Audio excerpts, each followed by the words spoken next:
online meeting addendum.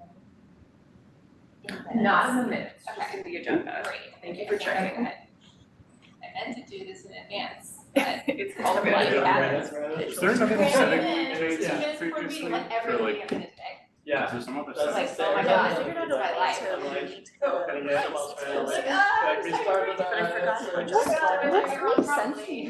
Basically. I don't know if that does the whole room. Or Right, but like, Because the mic Probably pressure not. is on Highest stakes. the right to get it louder. Yes. Yeah. I think you're right, I would have to Someday figure I'll out be how an to organized mute function. that. Someday. We should Say something. testing. oh, it's already working. It's not echoing. No, you're right. What do you think of that? I'm actually just going to, hey Kirsty, would you mind just doing a mic check for us? Yeah, can you all hear me okay? Okay, so that's okay. Hello. Yeah, just need to turn our volume. Oh God, it's zooming in. Trying to take advantage of fall weather while it's fall weather. Yeah, I feel like it's like. There we go. So transient. Okay. Right, like this morning was great. I'm just thinking, I remember Barbara I thought it talking, was yeah. missing all Yeah. from like It might last be evening. useful. through Yeah, this I'm whole- just Really leaving it passive. up. Then we can see.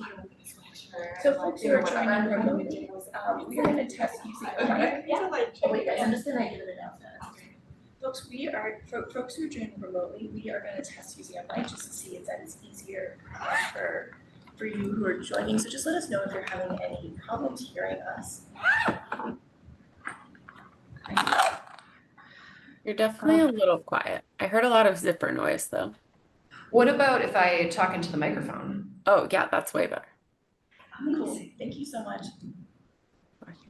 Okay, then I'm gonna keep a microphone on this side of the table and I'll bring one over there as well. And then I think I'm just gonna wear one because Cool, thank you for taking that. I'm just gonna share the Seems like agenda. it speaks to our microphone. Do you normally microphone? Yeah, thank you. That's awesome. Well, I mean, just, at work.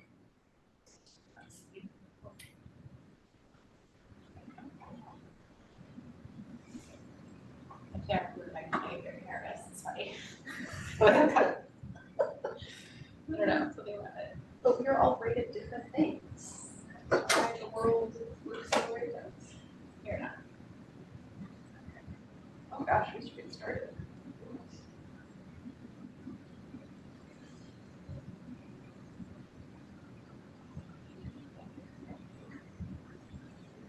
Okay, I'm sorry, Kirsty, I feel like you're being our sound tester for the night, but I'm speaking into a, lavalier microphone is what I know them as. Does this sound good? Yeah, sounds great. Amazing. Okay, we're gonna do this then. Let me just make sure we have quorum. It's weird though, because that didn't play in the room, the microphone did. Yes. Yeah, we're good to go. Does it sound okay in here though? Yeah. I'm assuming you can hear. Yeah. Great. And we're recording, awesome. So thank you all for being here tonight at our September meeting of the Pedestrian Transit Advisory Committee. Let us do our roll call, starting with Ted Alexander. Should I use the microphone? Sure. Little test. I'm here. Ginny Alverson. Caroline Bodiger. Meredith Brown. Here. Laura Evans. Here. Christopher Ferry. Here. Preston Gutelius. Here. Satoka Harai cannot make it tonight. Brenda Marvin. Pretty sure can't make it tonight. Steve Mulder. Steve. Barbara Myers. Here. Bianca Narkunis is on leave. Vitor Pamplona. Here. Zach Rosenberg. Here. Alessandra Sider, I'm here. And Mackenzie West, I'm here. And our ex officio, I need to change our counselor at liaison on this list, but Counselor Scott is here. Counselor. Happy to be here. Kate White. Here. And Justin Shriver is not here. He will be joining in just probably like 20-30 minutes. Amazing. Sounds great. Let's check to see if we have any guests online. We do. I don't think I can ask people to unmute. Oh, here. That's okay. Karen, can I ask you to introduce yourself? I'm gonna ask you to unmute. Hi, Karen Malloy here from Somerville Alliance of Safe Streets. Let's see, I'm in Ward 5, Highland Avenue, and I'm here particularly to see the MBTA presentation and to hear the discussion about Route 90. Thanks. Awesome. Thank you, Karen. Always great to have you.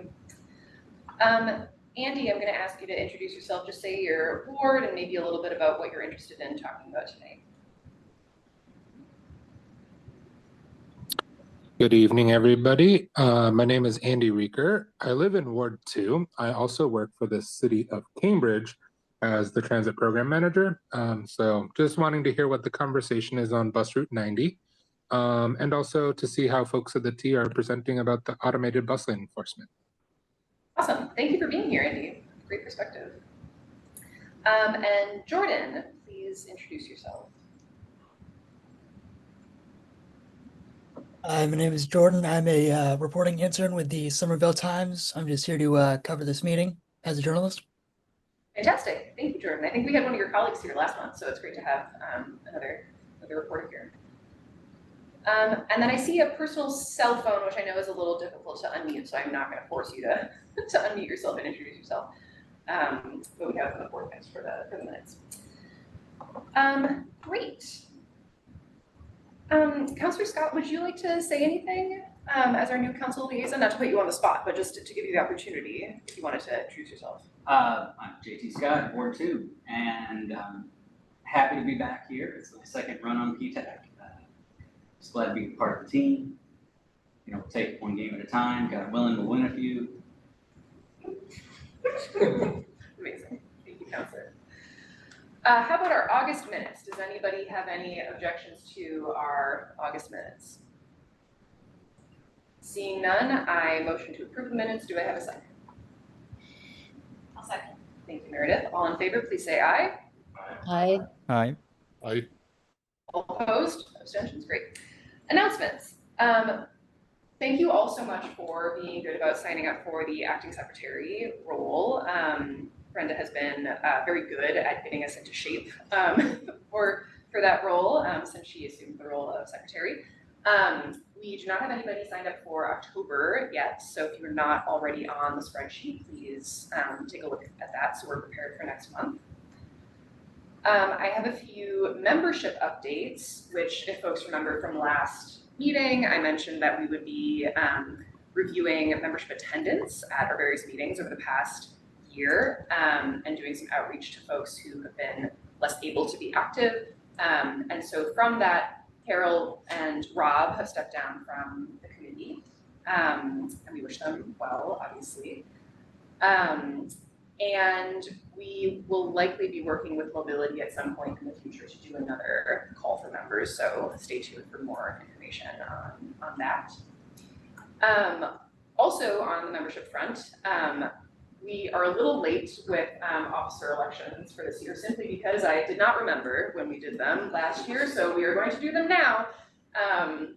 So this meeting is a notification to think about whether you would like to step into a officer role. Just as a reminder, we have our chair position, our vice chair position, secretary, and digital communications officer, who primarily runs the newsletter, but could do other things as well as needed. So think about if you're interested in one of those positions. If you are, please reach out to the officers to either learn more or see if it makes sense for you to step into that position. And then we will hold actual election. We'll hold nominations next month in October, and then we'll hold elections in November. Any questions about that process? Okay, beautiful. And then my last update for meeting is Last month, we talked a lot about our Union Square walk audit and the report that we have finally released into the world, and just wanted to give folks an update that it has gotten a good amount of traction already, which is wonderful to see. At the August 28th council meeting, 4 city councilors sponsored an order, I'm going to read it, that the director of engineering respond to PTAC's recently released walk audit and how the city will implement its short-term recommendations. That order has been sent to traffic and parking for further discussion, one of the subcommittees on city council, and we are planning for the city, both mobility and I think engineering, to come to our November meeting to discuss kind of next steps on the walk audit and the recommendations that we put forward. And then also the Somerville Times reported on the findings of the walk audit. So good amount of visibility and work to move forward on that. So congratulations to all of us for that work and to all of our collaborators. Moving on to, actually, anybody else? Does anybody else have announcements that they would like to add? Okay. Subcommittee updates. Would anybody from the community events subcommittee like to give the update about what we talked about this month? Sure, this is Ted. Try this again. Yeah, so we just met and talked about upcoming events. I think the next one is October 4th, the Groundwork Harvest Festival, which will be right here. And we'll be tabling there in the afternoon. And then some PTAC members also tabled at the Yeoman Square Festival last weekend. I was there, so if anyone who was, let's give a report on that. That'd be great, but yeah, we then we'll also have a couple other events coming up later in the fall. The Summer Streets Monster Mash in October being the next one. So if you are anyone's interested in tabling, please let one of us know, Alessandra, me, anyone else on the subcommittee, and it'd be great to have more folks out at our tables. Thanks, Ted. Mackenzie, do you want to say anything about the Field Square table? Oh, yeah, sure. So we tabled at Yeoman Square Arts Festival last weekend, and I think it was a great turnout. We got a lot of good reception and good feedback. We had a lot of people sign up for our newsletter and the mobility newsletter, and people loved the little treats and buttons and all sorts of things that we had. So I think overall very, very successful event. Well, thank you guys for tabling. We are also planning some outreach around the National Week Without Driving, which Mackenzie brought to our attention, and that is going to be, I believe, September 29th to October 5th, if I remember correctly. And this is a national event that's organized to kind of raise awareness of people who can't drive for whatever reason, whether they have a disability or they're a kid and they don't have their driver's license or they don't have money to afford a car. And that comprises about 1/3 of Americans, which is actually a huge proportion. So we're trying to do a little bit around this year. So we will have like a little social media frame activity at the Groundwork Harvest Festival. People can like take a little picture with, I'm doing National Week Without Driving, and then post it to social media. So just, little awareness raising, but that should be fun. I think that's all from our subcommittee. Vitor, I don't think design review has met, right? No, we did not meet. I know that Western Pearl is the next thing that we're going to review. Right. When are we planning on talking about that, Kate? In the October meeting. So we'll release the updated design on October 4th, and so hopefully We'll release the updated design on October 4th, so it'll be available on that date, and then we'd love to have a discussion at the October meeting. But again, if that doesn't quite work out with timing, just let us know, and we'd love to discuss. Awesome. Great. And then special projects. So Rob was kind of the one theoretically spearheading the subcommittee. But with his stepping down, just think about whether, in addition to the officer roles, if that would be of interest to you to lead. As a reminder, that subcommittee was kind of intended to identify problem areas in the city and think about like targeted recommendations for improvements. to recommend. So it could take on similar things as the Union Square Walk audit or much smaller scale endeavors.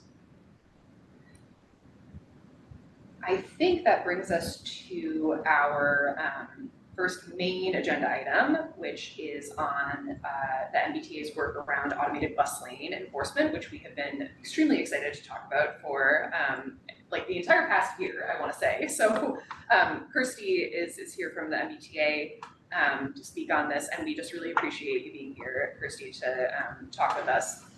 So I'm gonna hand it over to you to take us away. Sounds great. Thanks everybody for having me. Alex is really sorry she couldn't be here. She had a personal commitment that unfortunately she couldn't reschedule, but I'm here in her stead. So my name is Kirsty Tirandazzi. I've been working really closely with Alex since joining the since joining Transit Priority at the MBTA back in June, but I've been in public transit in sort of the Boston region for quite a while now. Prior to working at MBTA, I was at the Federal Transit Administration in the Region 1 office in Cambridge for about a year and a half. And then prior to that, I worked on the City of Boston's transit team for 3 years. So very excited. I remember it even at the City of Boston, we were talking about this as a possibility and was excited on that front. So it's been very cool to work on it. I do have some slides. There's quite a few of them. Especially when it comes to the regulations, I'm not going to dive too deep into the details because I want to leave time for questions. But if your question is, no, actually, I want to go back and I want us to go through those in more detail, that's a perfectly acceptable answer.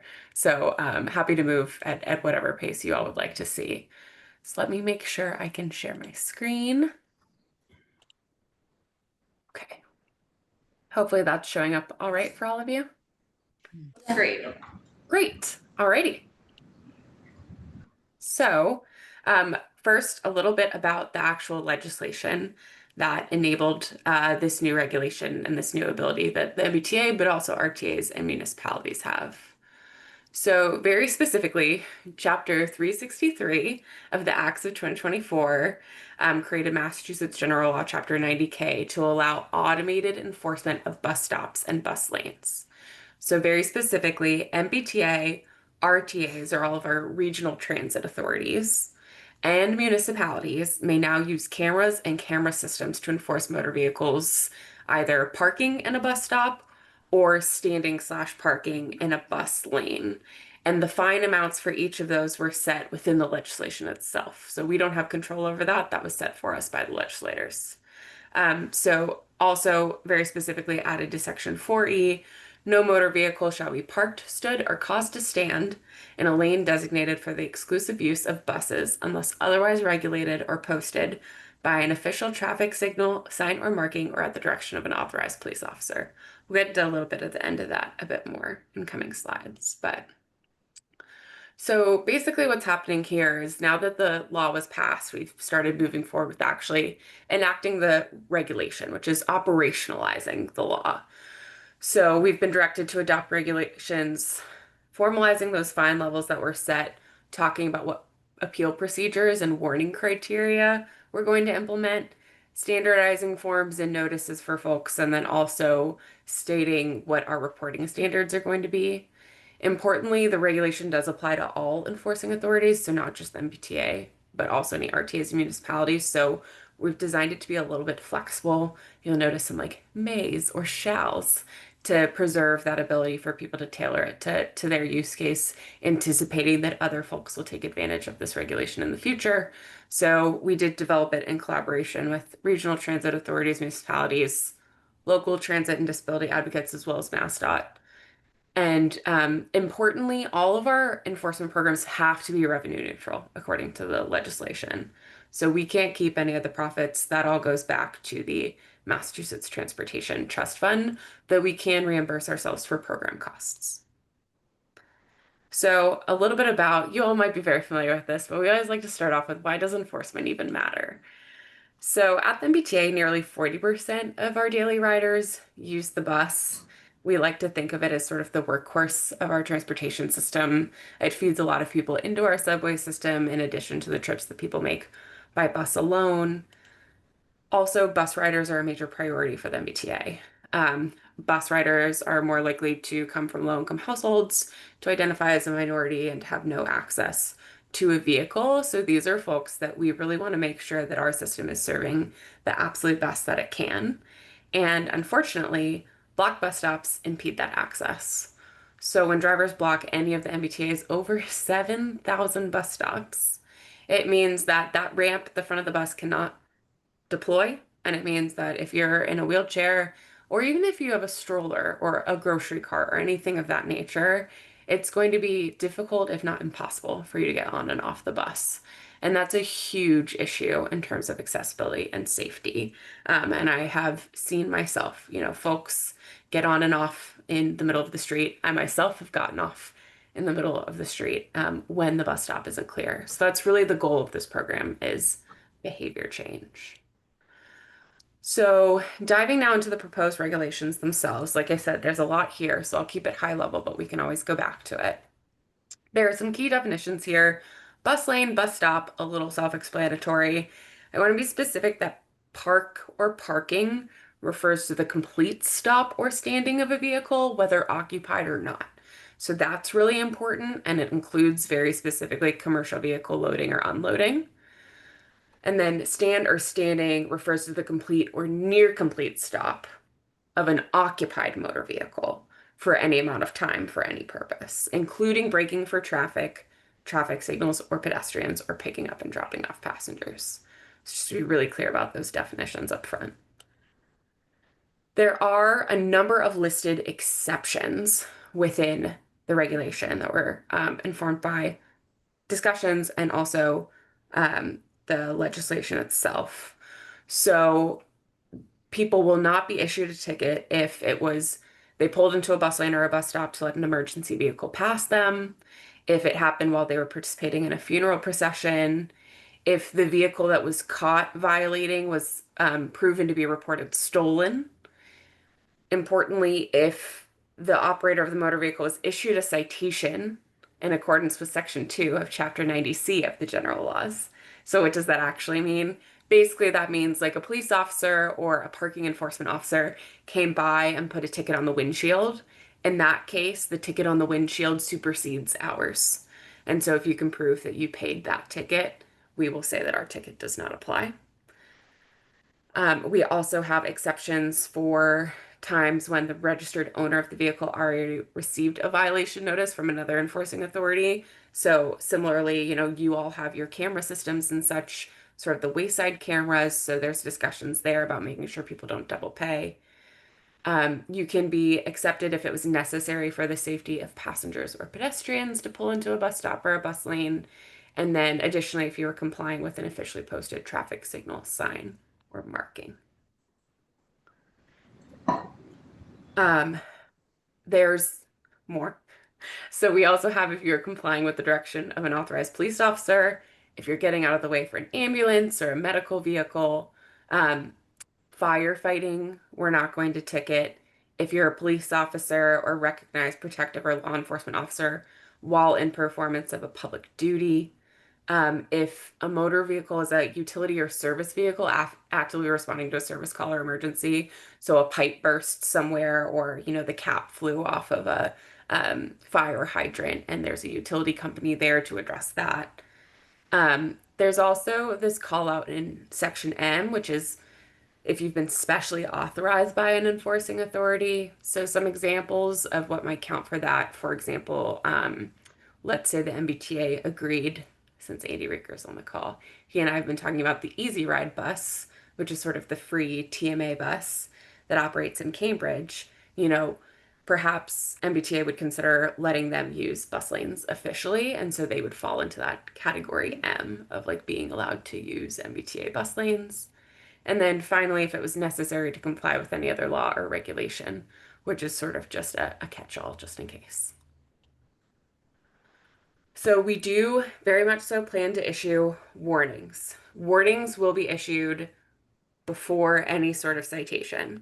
So no matter kind of how, it'll be a lifetime look back warning. So before you ever get a ticket, you get one warning, whether you're in a bus lane or a bus stop, provided that the violation did not cause a danger to public health. So if you're doing anything reckless, we can choose to waive the warning and make you pay the citation. But otherwise, we're going to assume good intent, that you just didn't know or didn't recognize or didn't understand exactly how bus stops work. So instead of being mailed a citation, you'll be mailed a warning with some educational materials that talk to you about how you can properly interact with our bus lanes and bus stops. So this is just laying out the fine and penalty amounts. You'll see it's actually different for passenger vehicles and commercial vehicles. It's a little bit higher for commercial vehicles when it comes to bus lanes. Again, this was all set by the legislature. So data privacy. We're being very careful about data privacy, and we've actually coordinated with the American Civil Liberties Union to make sure that they have reviewed what we've proposed as well, and that they were in line with what they recommend as best practices. So we have some information, some language in here that says anything captured by our system is not to be used for any purpose other than bus lane or bus stop enforcement without a court order, that these are not public records. They're not subject to Freedom of Information Act requests. You cannot use them to identify the operator, passengers, or contents of a vehicle. And then they also have to be deleted after 120 days, unless longer retention is required by law or is needed to enforce a violation. So we're hopeful that we've really done a good job covering our bases here. So what will our program look like? That's all about the regulations. What does it look like when we actually put this into practice? So it technically authorizes us for 2 types of camera enforcement. We are only moving forward at this time with bus-mounted cameras.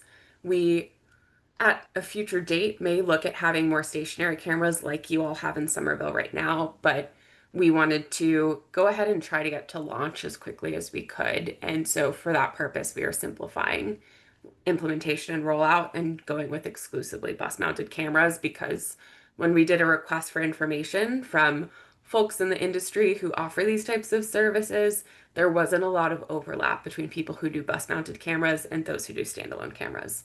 So we're moving forward with just bus-mounted at this time. In terms of the ticketing process itself, everything will be sort of reported and centrally managed in that system that we are in the middle of procuring right now. Very importantly, every single what we call evidence package that comes out of there will be reviewed by a human before it's actually sent on to any car owner, and the tickets will be sent by mail. If anybody wants to appeal, we're setting up a whole process to be able to handle that in-house at the MBTA. And then additionally, there will also be a mandatory 60-day public education period before fines can begin, though we plan to do education for a lot longer than just 60 days. This is a pretty big program and a pretty big change for a lot of folks. So just to emphasize again, really the goal here is delivering on our promise of safe and accessible bus service.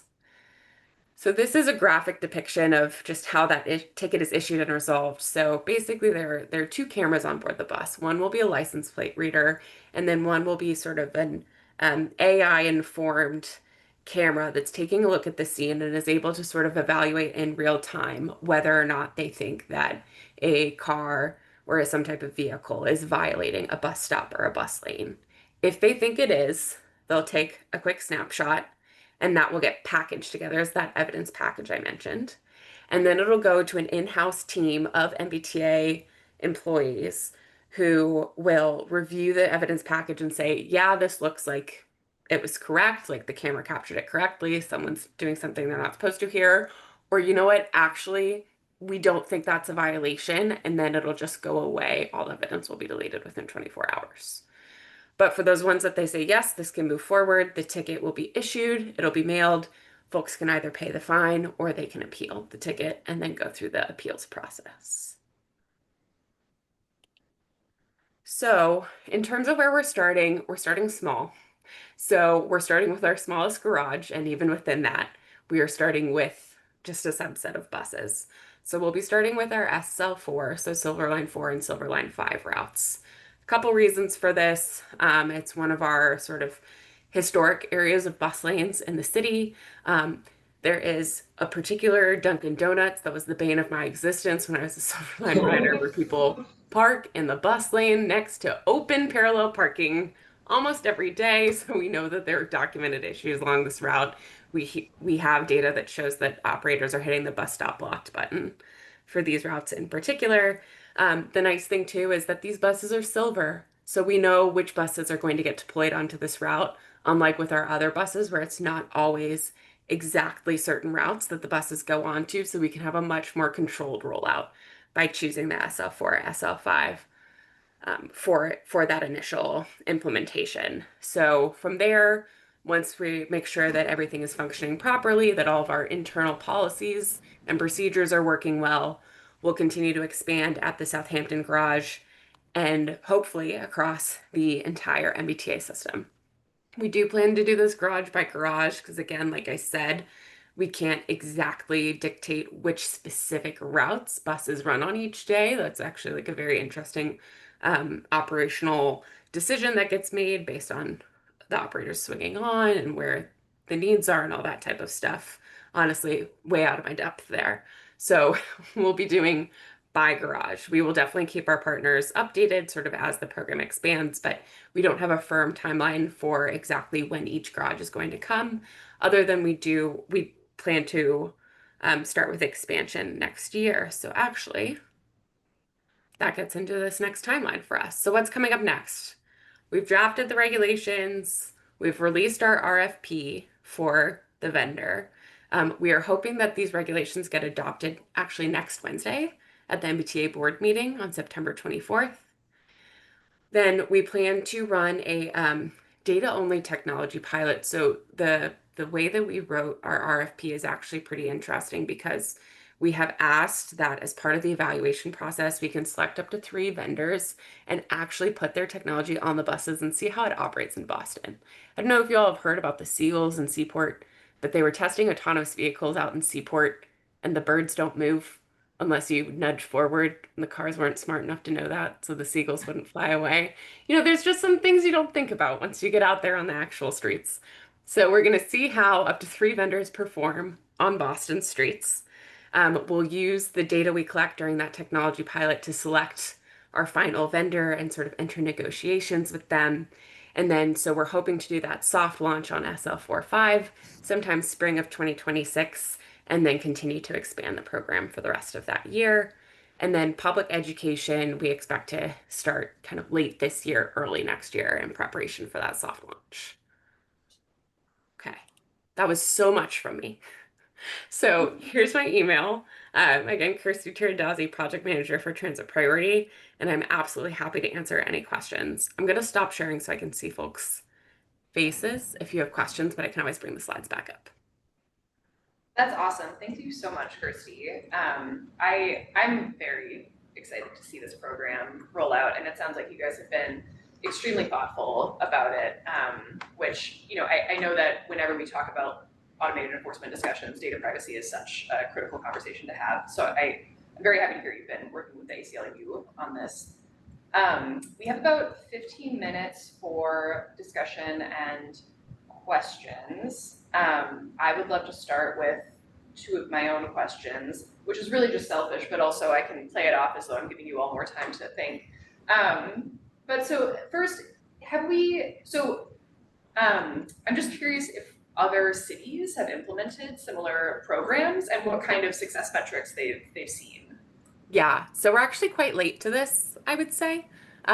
We've seen a number of other US cities implement this. At the very least, the ones that are immediately coming to mind are San Francisco, New York City, Chicago, Washington, D.C. We know Seattle actually is also in the process of looking into this as well, though they are sort of more along our timeline. They haven't started yet. So we've seen massive success for these programs. All of them have fully covered their costs and then some. They've been big revenue generators for the programs. Again, we don't keep the revenues. We're fine with that. We actually really like that the emphasis is on behavior change and not trying to create a sustainable revenue source for the T. That's not what the justification for this program is for us at all. But I think one really telling example is it's either in New York City or Washington, D.C. Forgive me for not remembering right now, but they saw like immediately after implementation of the program, ramp deployments went up 10%. So that ramp that was able to let folks in a mobility device or wheelchair on and off increased by 10%.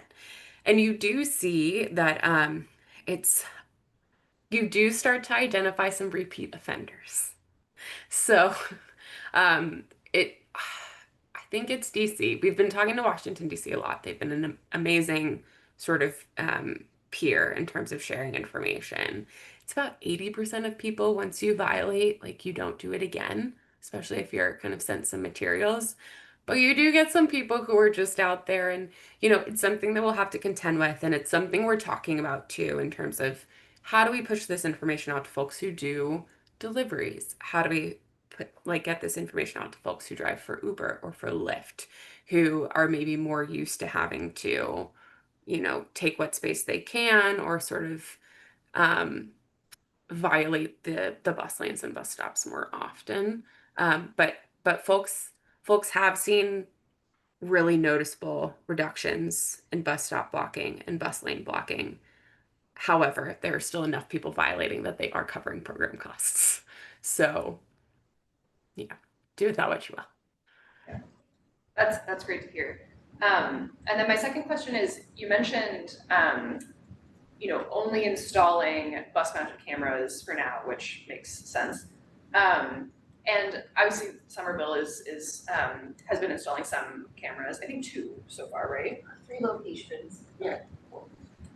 So I guess I'm curious if the MBTA has plans to work with municipalities in a targeted way to incentivize them to install their own cameras, or is that happening later on or not at all?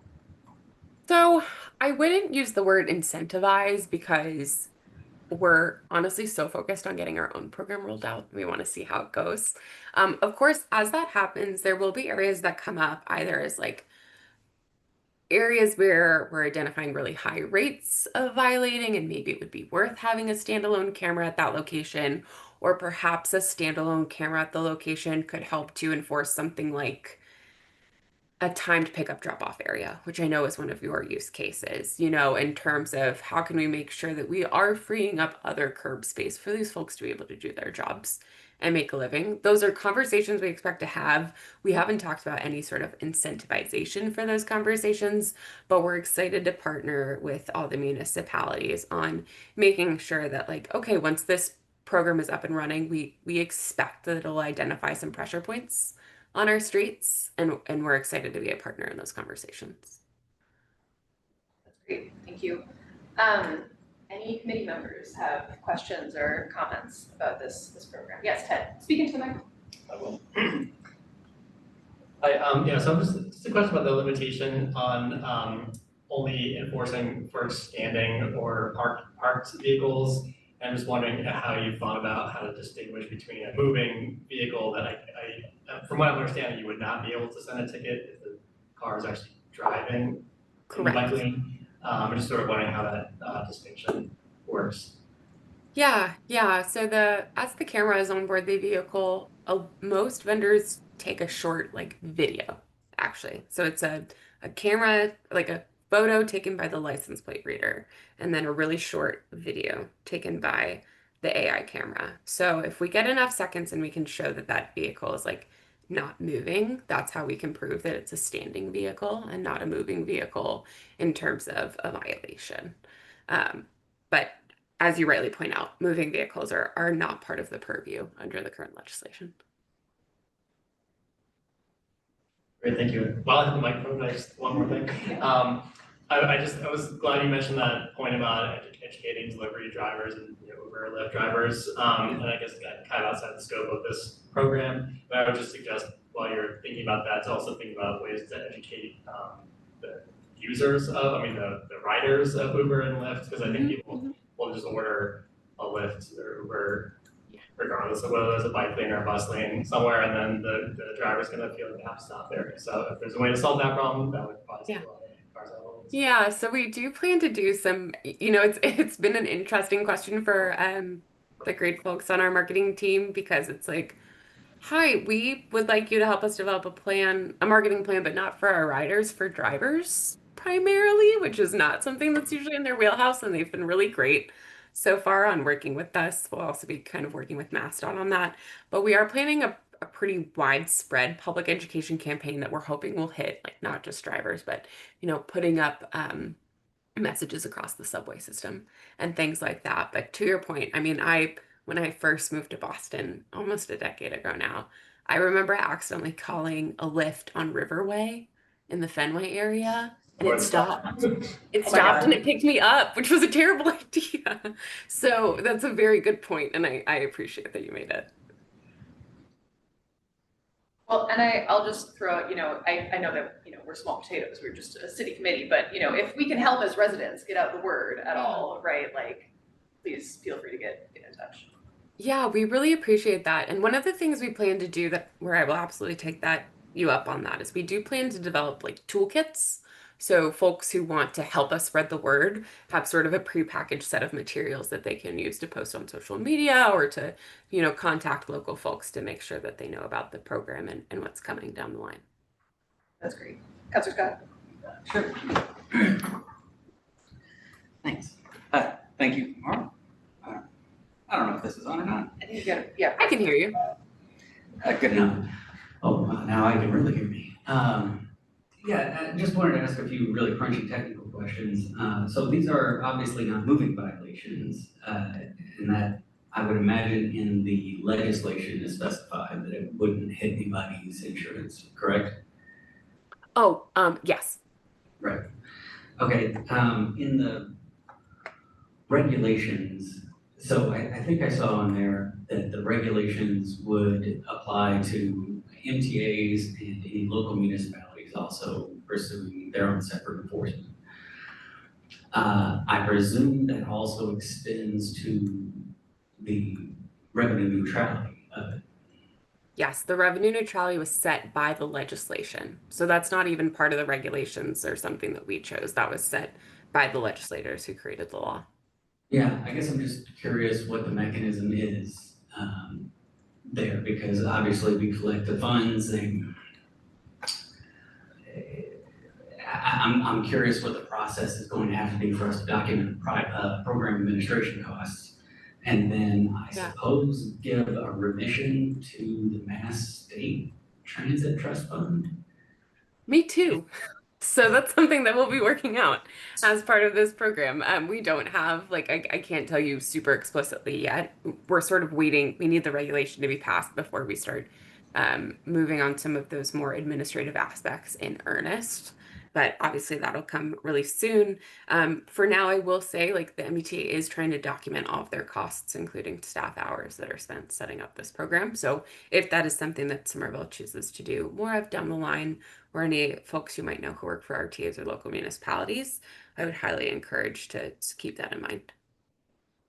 Yeah, thank you. I think about the complications of that, of having the MBTA regulators have to examine the internal books and audit operations of 200 cities and towns who what are the number of cities and towns that operate their own camera systems. It sounds like a big lift for what is probably a very small amount of dollars in terms of a clawback.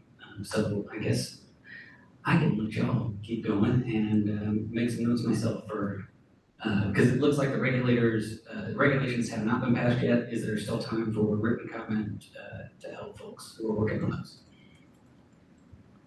Yeah, so regulations, it is the finalized version. We had a hearing end of August where we were accepting comment and feedback, and we did make some modifications in response to those comments. And so this is the proposed finalized version that will be going to the board on Wednesday.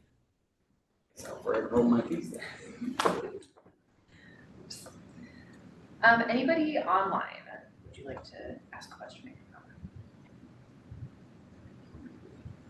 Yeah, go ahead, Joel. Or maybe I need to ask you to unmute. Hold on. Thank you, Kate. Yeah, Joel, you should be able to unmute now. Oh, yep. Hey, so was there any timeline for when the entire system-wide implementation will be done? No. Okay. I'll be super blunt about that. We don't have an official timeline. Like I said, this is of extreme importance to the MBTA. We are trying to move as quickly as we can. The reason I can't give you a super strong answer is because we are sort of waiting for that initial rollout in order to stress test our systems. So we've talked to a bunch of peers. We have really good estimates for the number of folks we're going to need for things like appeals and evidence reviewing and all that sort of stuff. But to a certain extent, we won't know until the rubber hits the road, excuse my transportation related pun, exactly how much staffing we need and what if our procedures are holding up like we expect them to as we start to actually issue tickets and process those. Another thing, there's $25 ticket for the first offense, right? And then it goes up to what? It goes up to $125, and that's specifically for bus lanes. For bus stops, it's $100 each time, which is a high amount. However, it is, I would say, significantly lower than most of our peers. So LA is almost $300. New York City is around $200. So we, in terms of, where we're at on like equity scale of fine amount considerations, we feel comfortable. I think I heard from like the last when this is presented to the board that counter like resets every 30 days. Is that correct? Oh, so that's one of the things that we modified actually in response to public feedback on the regulations. So for commercial vehicles, that counter will sort of reset every 12 months. And for personal vehicles, it will reset every 6 months. Our original proposal was for the counter to reset every 60 days. Many people requested that we sort of extend that time that fines are allowed to accrue up to higher fine amounts. So we went with 6 months. Okay, thank you. That's a very good change. Thank you.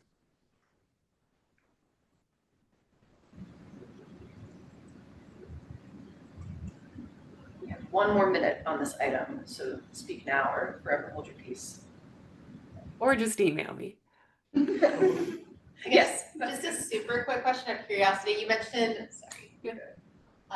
you mentioned the example of the seagulls and the autonomous vehicles in the seaport.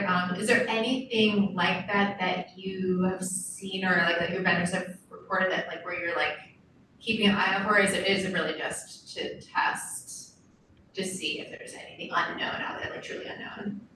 No, I mean, it is also to test the accuracy. The example that my colleague Kira, who's really leading the procurement process and the more technical side of things, likes to use is that there's an image that got flagged as a violation by one of the vendors, and you look at it and it's very clearly like a bus in a bus lane and no cars anywhere near a bus lane or a bus stop.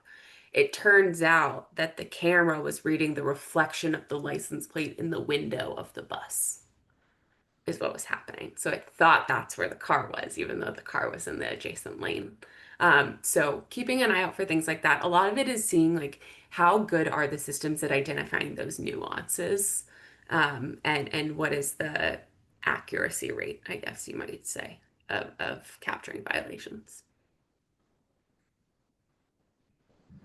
Awesome. Well, Christy, I don't want to keep you beyond your allotted time because I'm sure you have a night to get to. But thank you so much for being here.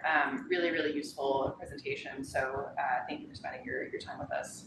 Yeah, thank you all for listening. I'm available anytime if you have questions, and we're really looking forward. Thank you so much for your offer to partner on kind of getting the word out about this program. We super appreciate it. So yeah, absolutely. Have a good night. You too. Have a great rest of your meeting. Alrighty, how great. We have a very bus heavy agenda tonight, so we're gonna move into our first presentation and then discussion on the long-term considerations, life of Route 90. So I think I saw that your slides have like context for all the changes, so I won't go into those. So I'll just pass to Kate for now. Yeah, which I will actually pass it to Justin. Great. But here to help. Good evening, everyone. You folks can hear me? Yes. Okay, great. Just sharing my screen. Apologies, I couldn't be there in person tonight. I was attending the Traffic Commission's meeting on this very topic. Can you guys see the slides deck here? Okay. All right, so I'll jump right into it to make sure you guys have enough time for discussion. We were asked to provide some overview and context so that the community could have a discussion about the changes to the 90 bus that have occurred over the past couple of months. So first, just want to give an overview of the two routes that are kind of in play here. First is the 88 Clarendon Hill to Leechmere. There's a map of the route here. It's about every 20 to 30 minutes, connections to the Green Line and Red Line. Big chunk of that is along Highland Ave, but also Holland Street and Clarendon Hill. About 1,770 riders per weekday, with Davis, Clarendon Hill, Leechmere, those being the busiest stops. And I'll just highlight the 380 at Leechmere. That's particularly important for the conversation we're going to have tonight. But it is down by about 29% compared to before the Green Line extension opened. Then the 90 bus, similar span of service, connections to red and orange, 40 to 70 minute frequency, and riders are a bit lower at only 647 riders per weekday. Davis Sullivan Assembly Row being the busiest stops. And the 90 has been through some changes in the past couple of years. Originally ran down Broadway Cross to McGrath and Highland Ave. From fall 23 to spring 25, it was relocated down Tough Street to make a connection to the East Somerville Green Line. And just noting that was an outbound, a Davis bound connection only. I'm dragging over a Google map that I hope you folks can see as well. That just shows that connection, again, not from Tufts, Washington. It was actually around the corner on McGrath, a little over 1,300 feet walk to the East Somerville station platform. So definitely not an ideal connection. And again, only in the outbound direction. In this summer of 2025, the 90 was changed to run down Washington Street. Part of that was longstanding challenges navigating cross. The bigger piece was the Tough Street reconstruction, which does not preclude the bus from running down, but is, the MBTA is not willing to run buses down the design on Tough Street, which has a series of pinch points about 12 feet wide. The bus traveled down Washington Street and was able to connect a little bit closer. So again, I'm going to drag over a Google map. This is the Davis bound connection from the floating bus stop at Tough Street. Still quite a long way, 1,000 feet to the platform. We'll talk a little more about why that is. And then here's the other direction from the floating bus stop at just past New Washington Street, about 1,200 feet to the East Somerville station platform. I'm happy to refer back to those as needed. So after that change took place in June, the city received substantial advocacy against that change. We heard from Somerville High School students. We heard from folks accessing the Winter Hill School at the Edgerly, as well as the East Somerville Community School, and businesses along East Broadway. Substantial concerns with the impacts to those communities who had to walk then from Broadway or Washington Street. And on June 13th, Mayor Ballantyne met with MBTA GM and city staff to walk the street and walk cross street and discuss some of those challenges. That's the photo in the bottom right of the screen. And of course, I have a photo here of the letter we received from the committee, also advocating for essentially restoring service the way it was, to allow time for more substantial conversation about how to try to move forward with the bus network redesign proposal. So following all this, at the end of June, MBTA agreed to return the service to Cross Street. However, they asked the city to improve the conditions for the bus traveling down Cross Street, with a particular focus on navigating the intersection with Broadway. So over the summer, along the length of Cross Street, we've added some flex posts at some of the clear corners markings. This is the markings within 20 feet of an intersection. Folks may remember these are not legal parking spaces. The city has gone sort of street by street over the past few years, started marking these with pavement markings.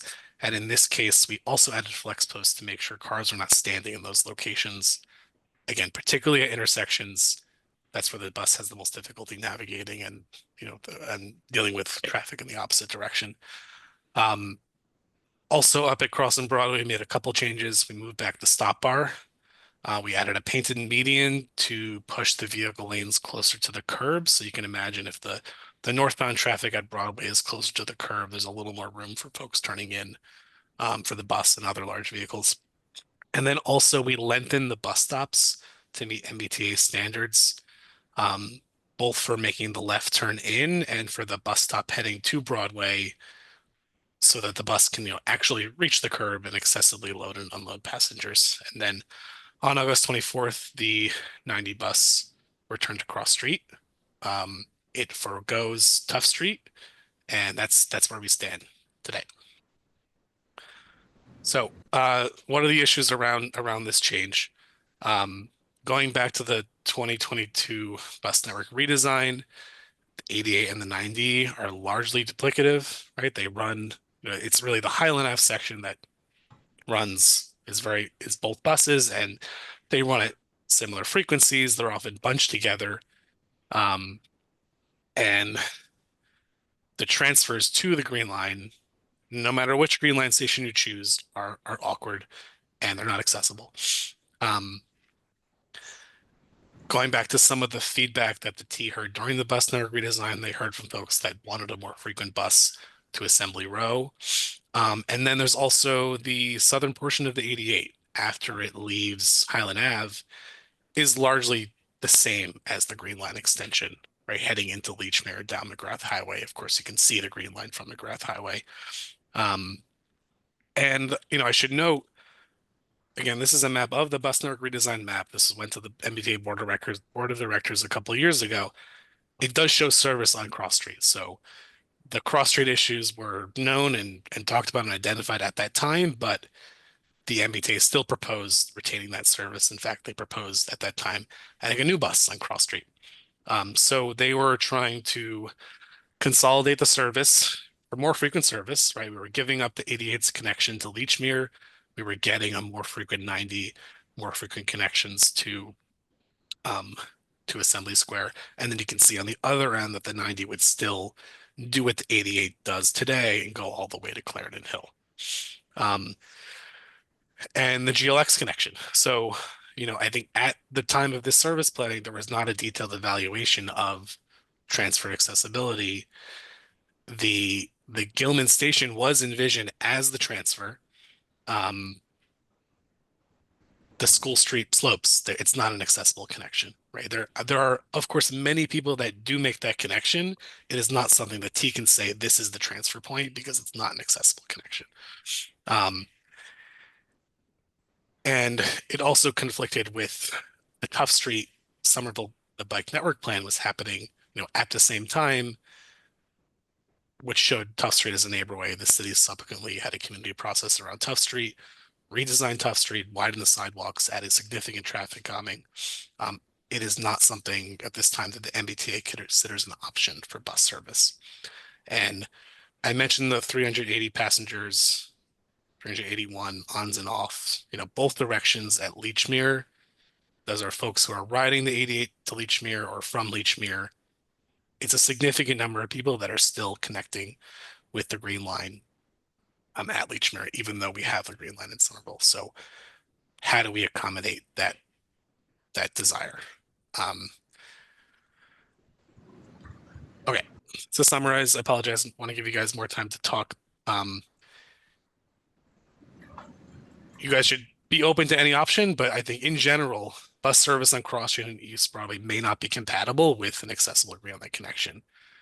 There may not be a way to meet both those needs simultaneously, and continuing to serve existing 88 passengers transferring at Leechmere is critical for the MBTA. Getting those folks to the Green Line with an accessible connection is a very important issue for them.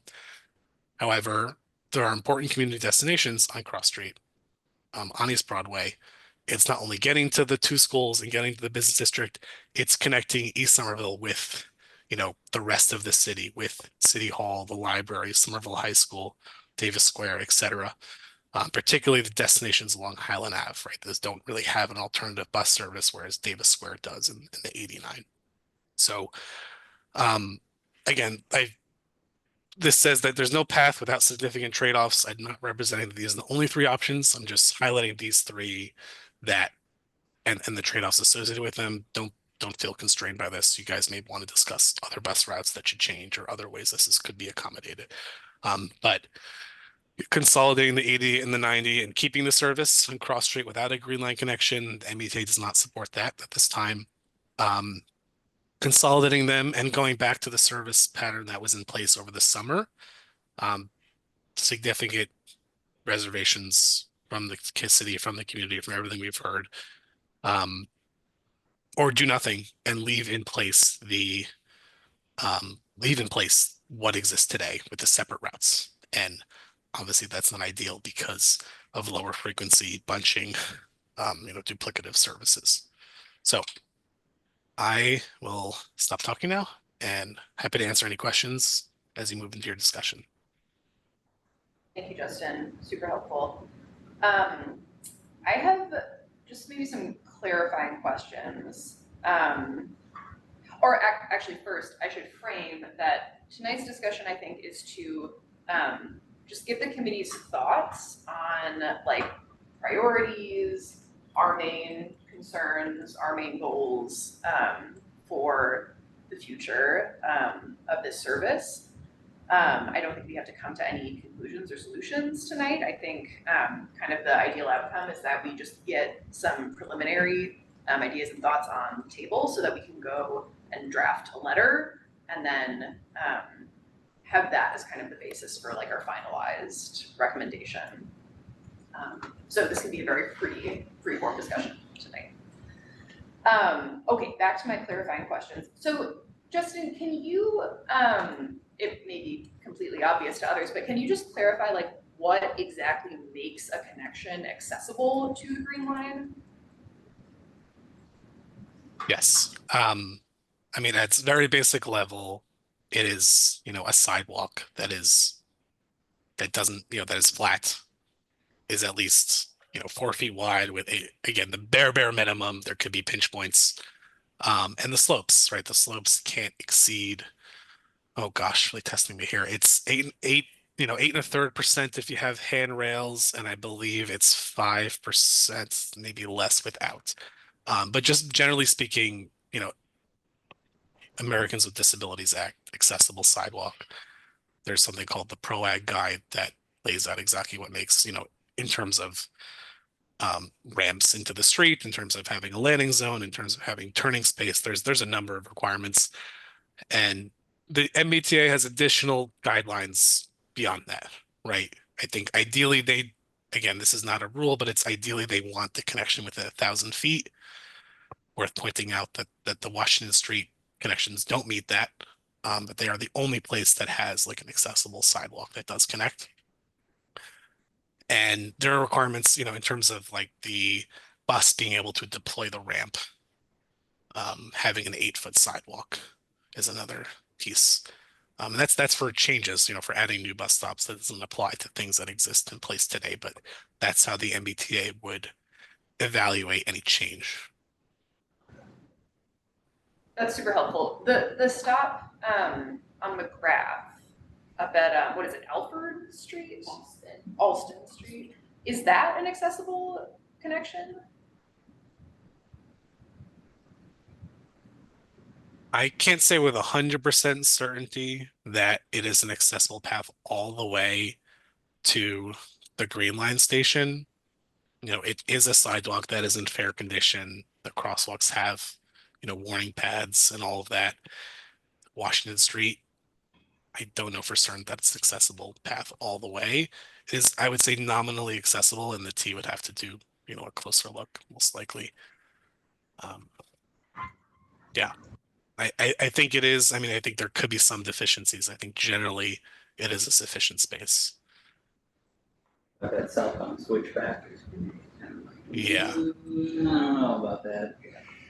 Yeah, okay. And then just my last kind of table setting question, and then we can move to other members. But I just kind of want to maybe list the goals that the 90 is trying to fulfill here.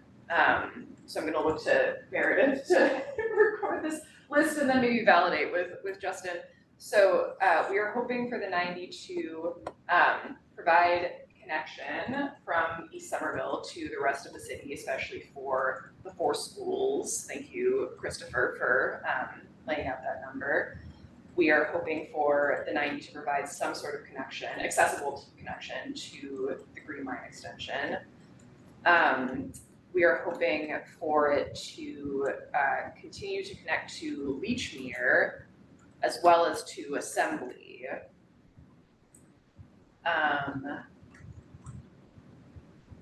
And we are hoping for it to do so on a reasonable frequency. Does that sound comprehensive and correct? I would just add I would also add Somerville High School. We heard at a workshop with the Groundwork Somerville folks. They were surprised to learn that the way they get to school would no longer be available when we shared that in the spring. And I would just add that it doesn't have to be Leechmere. It has to be the Green Line, somewhere from Leechmere out. It's because if folks have an accessible connection to the Green Line, they can still, they if their destination is Leechmere, they can get there. Great, thank you. Others, questions, comments, please.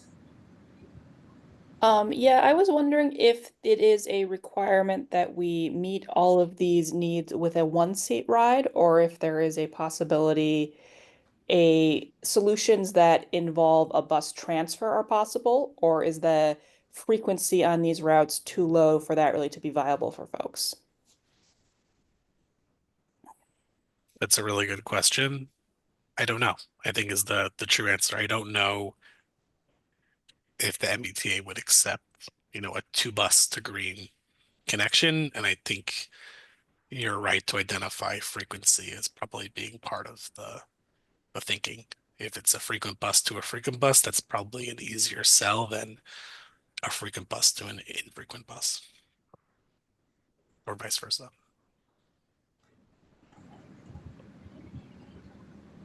Christopher, I see your hand. Yeah, the thought that I had has there been much discussion about Gilman on the Pearl Street, Medford Street side, where, what is it, the 80 currently runs? Instead of having the 90 go straight down Highland all the way to McGrath, instead, doing a split so that it would go, I don't know, down Central or School, and then pick up Medford, and instead of being on Cross, would have to be on the McGrath to get to Broadway, which I think most people would be in favor of having a bus on the McGrath instead of another bus on Washington Street. Or is McGrath not? There's no bus on McGrath now. There's a reason why that is, that it's because it's an expressway or something on the not the McGrath between Highland and Broadway. I guess to respond to the first half, I don't think anything's off the table to propose. I'll highlight that the T has always expressed reservations about running buses on any of those narrow the rangeways, like the centrals or the lulls, concerned about hills, the narrow width. I mean, I don't want to preclude the committee from exploring that as an option. I just think that those are challenges that would have to be considered, as well as just in general, bus routes, the straighter they are, the better they are when they get bendy. That's when you move away from good bus planning, but I don't think that's off the table. And then the McGrath question, there are no buses on McGrath right now. You saw the 85 was ultimately proposed to be on McGrath. One of the main issues is the southbound portion of McGrath between Broadway and Highland Medford. There is no sidewalk directly adjacent. It is a planted median. There's a little bit of sidewalk with a lot of driveways. So the T could not add bus stops there without substantial construction. Of course, folks are aware of the McGrath Boulevard project, which could provide that space, but at this time, there could not be bus stops in the southbound direction. And then I think I forgot to it's a little off topic, not off topic, but not related to the question. I should have mentioned in my slides that the MBTA, like they are committed to coming back to the community to have a bigger conversation before making additional changes. I think there's not enough outreach before that happened. And also, I should add that again, I was just at this traffic commission meeting.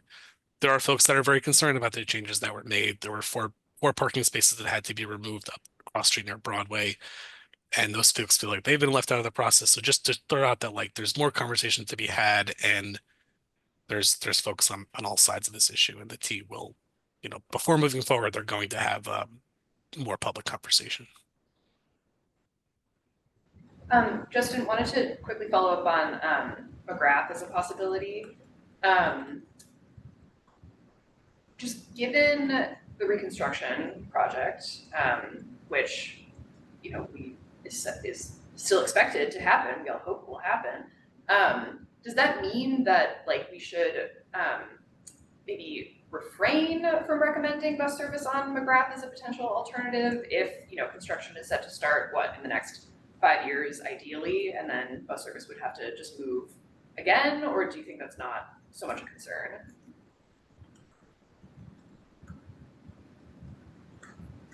It's a good question. I'm not exactly sure. I think there's unlikely that we could establish bus stops in that southbound direction ahead of that project. There could also be a strategy of just waiting to do this until that project happens. And then it's still, we will have to figure out what is the Green Line connection, even in that case. It's not a home run either. And there's definitely issues there as well. And we can dig into the details now or at a future meeting, but yeah, it's not off the table to propose anything at this point. Joel, I saw your hand raised. Did you still want to make a comment?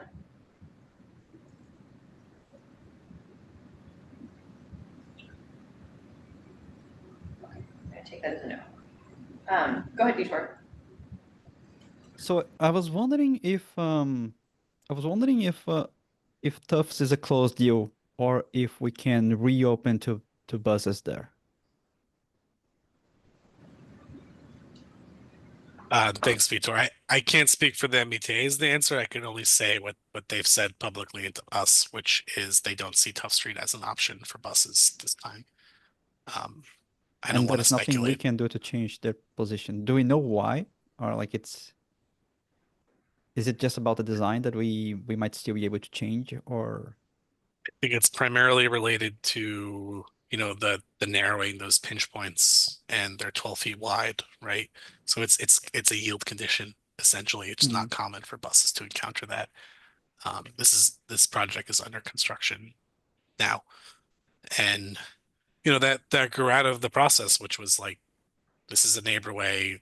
These sidewalks are way too narrow. They're not accessible, and there was a push to widen and green and slow down. And the idea behind neighborways is they're not a through street.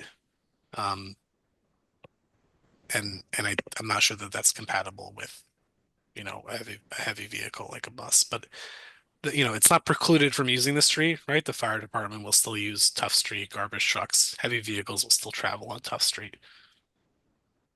Hope that helps.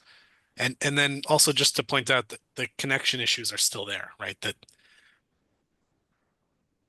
a stop on Tufts at Washington is very far from the East Somerville platform. I may be a little bit closer than the connection we have today, or the connection that would be had on Washington Street. It's probably about the same as the one on Washington Street. That I think the MBTA is thinking is that is the only viable connection at this time.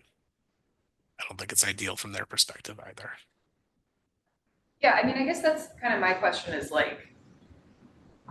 both from the MBTA's perspective, but also from the city's perspective, is there an optimal connection to the Green Line at East Somerville, or is it always going to be, just kind of suboptimal?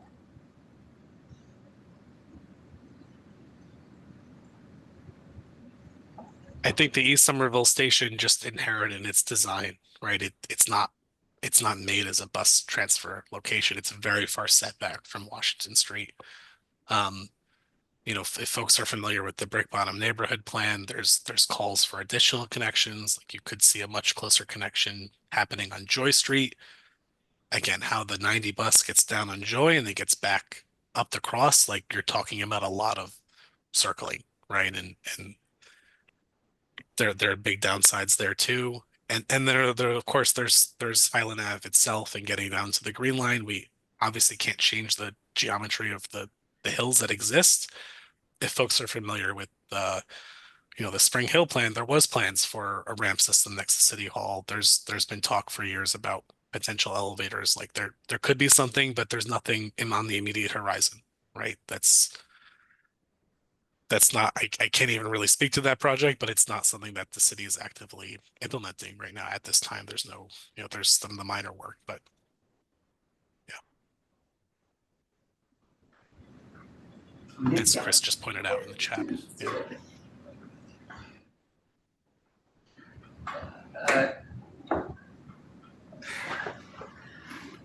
Justin. I would think for actually having an accessible connection at the Washington Street station, the only way I can really envision that is by putting together kind of a busway turnoff like the one in Davis Square. Is that one of the ideas being discussed? Because that is a lot of real estate. There's no discussion about a busway right now at this time. I mean, there could be access from Joy Street directly. You know, through redevelopment, there could be opportunities. There's certainly the potential for something better than what exists today. It definitely would involve private property, and there's lots of complications with that. Again, the Brick Bottom neighborhood plan, there's a proposal for a connection from Poplar Street, right? You could envision that is going to be closer to the platform, and I may be speaking incorrectly, there may even be an image of another connection sort of halfway up that block. So again, vision, but not something that's happening right now at this time. And also the routing to get down there and like get back on Cross Street. I'm not saying anything's off the table, but like that's a lot of loop-de-loops, so to speak, and it would affect the rest of the route. There would be impacts there.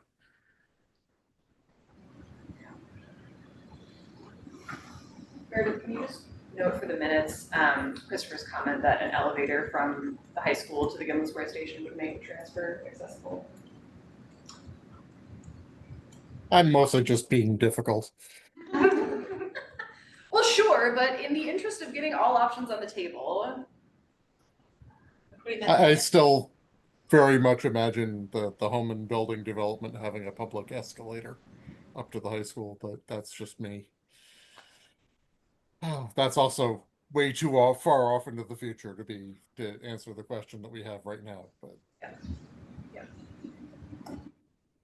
Justin, should we clarify? Did the MBTA describe any specific deadlines? I mean, I know that they're interested in this, but I don't know if that's helpful for discussion. Yeah. I apologize. I don't have clarity on that. Just that it's not going to happen in the immediate future, and there's going to be public conversation before anything like that would happen.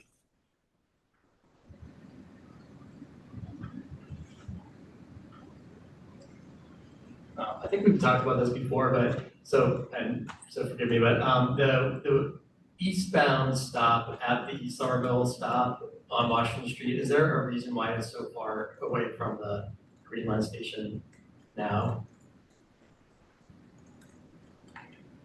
I can answer that.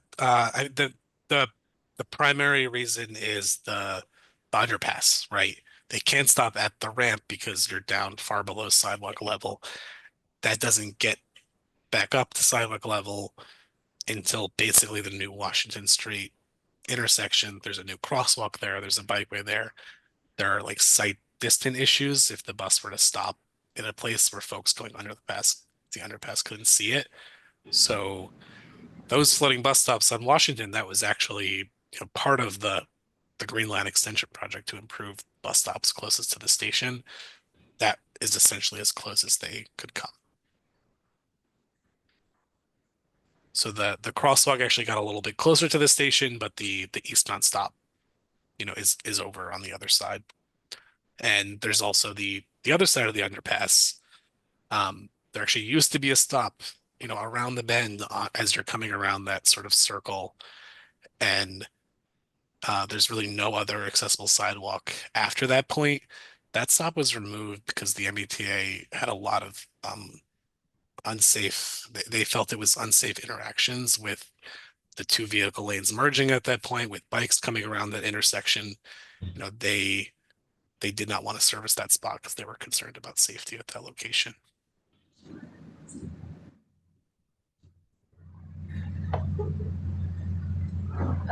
Joel, I see your hand again. Yeah, this is all touched on, but like the fact that buses using Cross Street instead of McGrath isn't ideal. Since that's coming up to be redone soon. I just looked at the time frame. It says starting in 2028 would be construction, as far as the website says. But that seems like there's a huge right of way to put a bus lane there. MassDOT, when I asked them about this, they said, well, we're not planning a bus lane because the MBTA doesn't use it. And talking to the T, I'm hearing that the T doesn't use it because there's no busway. It's kind of circular reasoning. And I think advocating for those buses being moved to a dedicated right of way on McGrath would be significantly better. It's quite a circuitous route that it takes to, and doubling down on the end of the crazy idea of the elevator at Gilman. That does seem, it's a really close connection.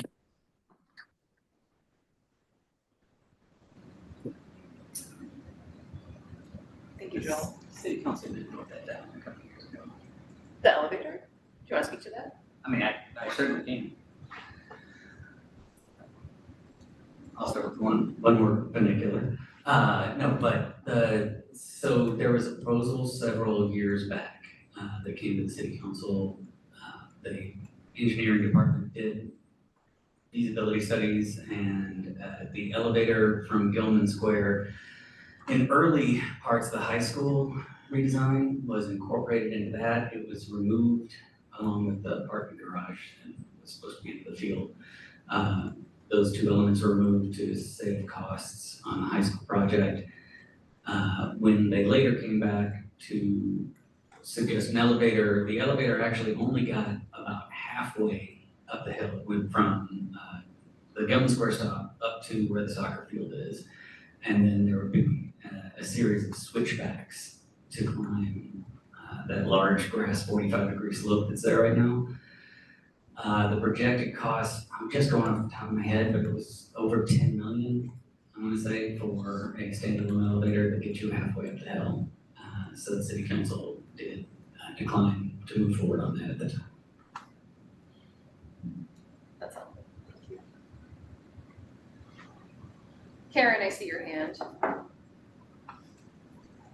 Hi, yes, I have a couple of comments. I guess mainly I've been thinking about this since the bus network redesign really was finalized a couple of years ago. I knew this day would come. Part of this is the poor frequency of the 90.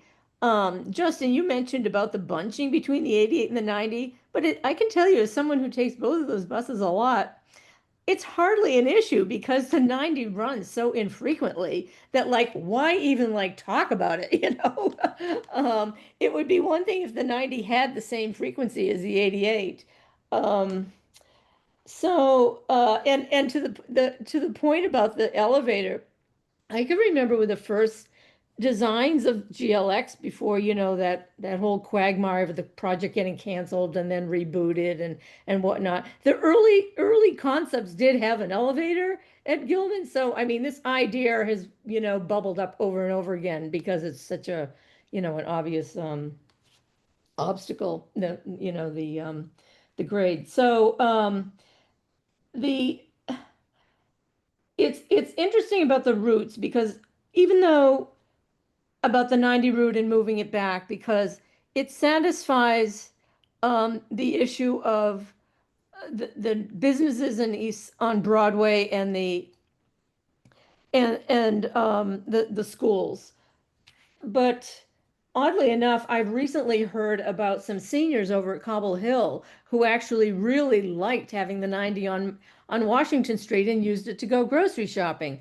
So that kind of begs the question, like, oh, it's like one route, you know, these routes are like they're trying to do a lot. And it's almost like you could have another route on Washington, and there used to be a route on Washington, the CT, I mean, that CT, it's not a CT2 anymore, but anyway, I guess there is some need on Washington Street. This is probably the way I should frame this. There is some need on Washington Street that was briefly met this summer. I don't have anything else to add to this. I've, you know, sort of been of the mind since 2022 that eventually the routes would be combined. Not happy about it unless it was a high priority route. I mean, this is the thing, the 90 doesn't run very often but for people that are using it for Highland Avenue, I mean, it's good that there are two buses because that bus route could really use the frequency. And Justin, even though your numbers for the boardings of the 90 are really low, part of it is like this, you know, this fulfilled prophecy of like, oh, nobody's taking the 90. Well, let's not run the 90. I mean, this is kind of like what the old 85 situation was too, you know, like if you run a bus unreliably, then nobody's going to rely on it. So anyway, that's all I'm going to say at the moment. Thank you. I was just gonna say, Karen, I agree with you completely. And yes, the context of the 90 having, you know, less than half as many passengers should be said at the same time as we say it runs, you know, less than half as often as the bus we're comparing it to.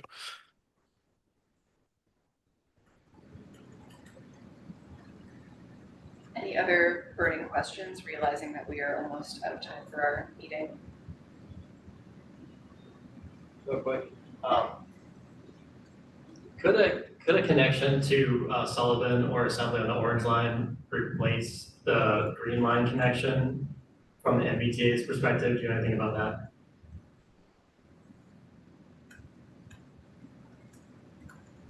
Potentially. One of the questions we've asked and we don't have a clear answer to yet from the T is where are the folks getting off at Lechmere going, right? Yeah. Are they going to Lechmere to go to Lechmere? Are they going to Lechmere to access, you know, central subway downtown? You know, where are they coming from? I think hopefully we'll get some more data on that. And you know, like you mentioned, if the goal is I have to get to, you know, North Station, the Orange Line goes to North Station. And the 90 with higher frequency going to the Orange Line connects you to North Station. I mean, I think we're likely to see that people are doing a variety of things, but it could help kind of answer what is that connection serving? I mean, I suspect it's not Lechmere for Lechmere's sake. I suspect it's accessing other locations. You know, that could be a helpful piece of information to help sort this out. Thanks. And Justin, if I could just add, I mean, I think we're also looking to you as community members of like, what are your priorities? Like we were hearing this from the MBTA, but also we heard very clearly this summer from you and other community members about like what was really a priority, right? So I think we don't want to be, I guess, totally constrained by what they're saying has to be completed. Yeah, I agree. And also not being constrained by like the options that we're presenting you. Like it's okay to think outside the box. It's okay to say nothing should happen at this time and we should wait, you know, for something else to change. Like all of these are things we're trying to hear about. And you know, like folks have mentioned, it's sort of a zero-sum game that we're dealing with, right? And that's kind of the whole bus network redesign is reallocating service. It's not just always adding service. And that means regardless of what is ultimately chosen, there are sort of winners and losers in that. There are accessibility trade-offs regardless of what happens.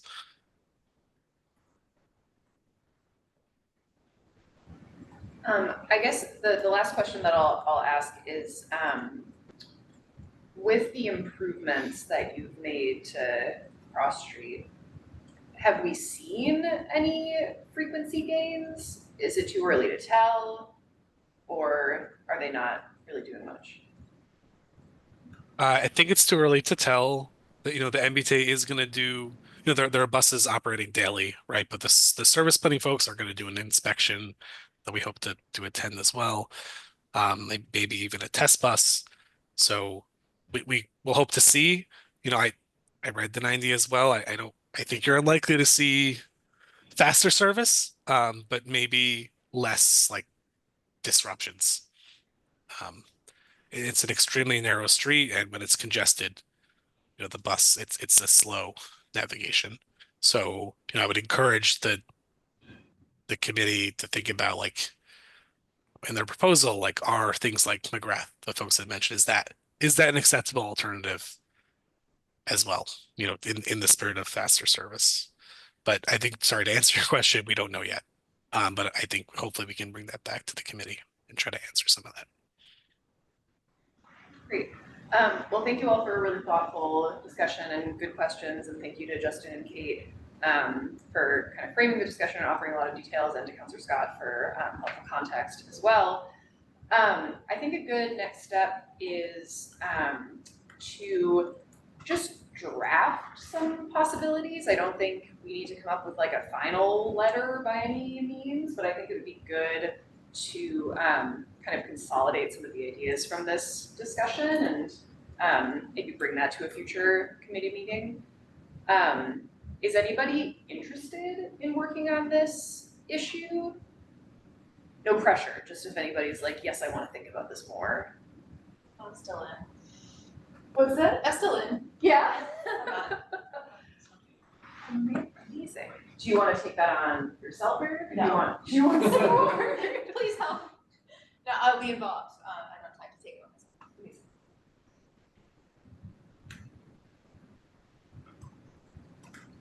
I'll just say that Mobility would be happy to support like a subcommittee meeting, to help with technical assistance or anything like that, or talking any ideas through. Great, thank you, Justin. Why don't I actually have some use cases for a class that I'm in. That would be a very good excuse to dig into this question. So I'll take a first pass. Meredith, I'll work with you for honing. And then maybe once we get kind of that more concretized set of ideas, we can have a subcommittee, maybe an ad hoc meeting, or maybe design review can sponsor, and then we can move forward from there.